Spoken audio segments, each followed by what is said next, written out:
राजकारणात दर मिनिटाला काहीतरी नवं घडतंय। बातमी कुणीही दे, पण खरी अपडेट मिळते फक्त राजकीय लाईव्हवर।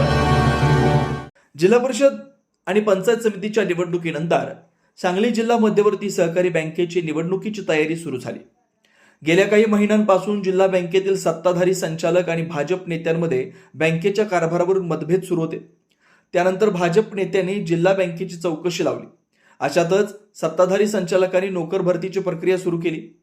भाजप नेत्यांनी नोकर भरतीला स्थगिती देण्यास भाग पाडून आमदार जयंत पाटील यांच्यासह संचालकांना कोंडीत पकडलं। सत्ताधाऱ्यांचे नेते जयंत पाटील यांनी निवडणुकीत सर्वसमावेशक पॅनल करण्याचं यापूर्वीच जाहीर केलं। नोकर भरतीवरील स्थगिती आणि निवडणुकीची प्रक्रिया सुरू झाल्यानं ग्रामीण भागातील वातावरण तापलंय। जिल्हा मध्यवर्ती सहकारी बँक ही ग्रामीण अर्थकारणाची वाहिनी मानली जाते। सहकार क्षेत्रातील एक मोठी आणि महत्त्वाची संस्था आपल्या ताब्यात राहावी यासाठी राजकीय क्षेत्रात नेहमीच चढाओढ पाहायला मिळते। बँकेच्या निवडून जाणाऱ्या 21 संचालकांसाठी निवडणुकीची प्रक्रिया सुरू झाली आहे। तत्पूर्वी सांगली जिल्हा मध्यवर्ती सहकारी बँकेच्या कारभारावरून मागील 6 महिन्यांपासून भाजप नेत्यांनी टार्गेट करण्यास सुरुवात केली। भाजपचे आमदार गोपीचंद पडळकर आणि रयत क्रांतीचे नेते व आमदार सदाभाऊ खोत यांनी बँकेच्या कारभारावर सातत्यानं टीकेची झोड उठवली। बँकेवर प्रशासक नियुक्त करण्यासाठी काही दिवसांपासून त्यांच्याकडून सातत्यानं प्रयत्न सुरू आहेत। जिल्हा बँकेची महाराष्ट्र सहकार अधिनियम कलम 83 अंतर्गत चौकशी झाली होती। या चौकशीत माजी संचालकांच्या काळात बँकेच्या कारभारात अनियमितता झाल्याचा ठपका ठेवण्यात आला। यामुळे 4 प्रकरणात बँकेचे 81 कोटी रुपयांचं नुकसान झालं असून ते संबंधित माजी संचालकांकडून वसूल करण्याची शिफारस शासनाकडे करण्यात आली होती। त्यानुसार शासनानं या प्रकरणी कलम 88 अंतर्गत चौकशीचे आदेश दिले होते। कलम 88 अंतर्गत जिल्हा बँक व संबंधित आजी संचालक अधिकारी यांना नोटीस बजावलेल्या होत्या। दरम्यान काही माजी संचालकांनी या चौकशीच्या विरोधात तत्कालीन सहकार मंत्र्यांकडे अपील केलं। त्यानंतर चौकशीला स्थगिती मिळाली, परंतु आमदार पडळकर आणि खोत यांनी पुन्हा पाठपुरावा करून स्थगिती उठवली। चौकशीची प्रक्रिया सुरू असताना जिल्हा बँकेनं नोकर भरतीची प्रक्रिया सुरू केली। बँकेमध्ये कनिष्ठ लिपिक पदाच्या 444 जागांसाठी नोकर भरती करण्यात येणार आहे। ही संपूर्ण भरती प्रक्रिया IBPS या राष्ट्रीयकृत व महाराष्ट्र शासनाच्या तालिकेवरील नामांकित कंपनीमार्फत अत्यंत पारदर्शक पद्धतीने राबवली जाणार आहे। लिपिक पदासाठी 24 जून ते 8 जुलै या कालावधीत उमेदवारी अर्ज भरण्याची मुदत होती। नोकर भरतीची प्रक्रिया सुरू झाल्यापासून आमदार सदाभाऊ खोत आणि आमदार गोपीचंद पडळकर यांनी भरती प्रक्रियेला स्थगिती मिळणार असल्याचे संकेत दिले होते। अशातच जिल्हा बँकेच्या बहुचर्चित निवडणुकीची अधिकृत प्रक्रिया सुरू झाली।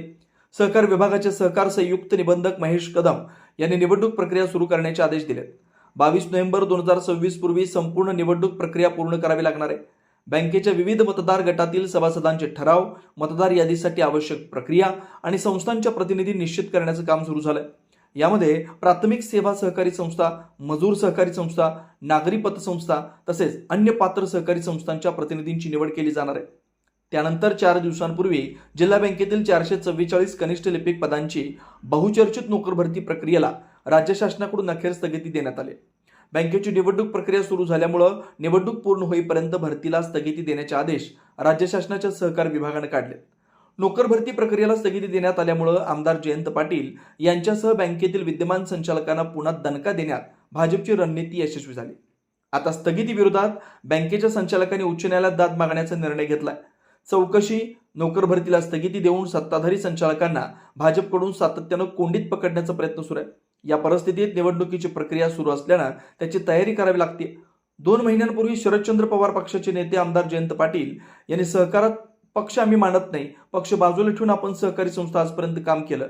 स्वर्गीय वसंतदादांपासून सहकारी संस्था चालत आल्यात, त्यामुळे जिल्हा बँकेत पक्ष हा विषय आणलेला नसून आणणारी नाही। आगामी निवडणुकीत सर्वसमावेशक असणारे आमच्यासाठी उपयुक्त आणि योग्य पॅनल उभारण्यात येईल असं जाहीर केलं होतं।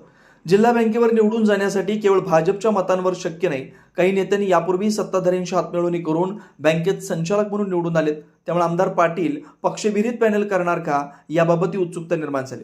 सत्ताधारी आघाडीला शह देण्याचा महायुतीचा प्रयत्न सहकार क्षेत्रातील या महत्त्वाच्या सांगली जिल्हा मध्यवर्ती सहकारी बँकेवर वर्चस्व मिळवण्यासाठी राजकीय दिग्गजांनी कंबर कसली। शरदचंद्र पवार, राष्ट्रवादी आणि काँग्रेसकडे जिल्ह्यातील महत्त्वाच्या संस्था आहेत, त्या तुलनेत महायुतीतील भाजप, शिवसेना आणि अजितदादा राष्ट्रवादीच्या नेत्यांकडे नगण्य संस्था आहेत।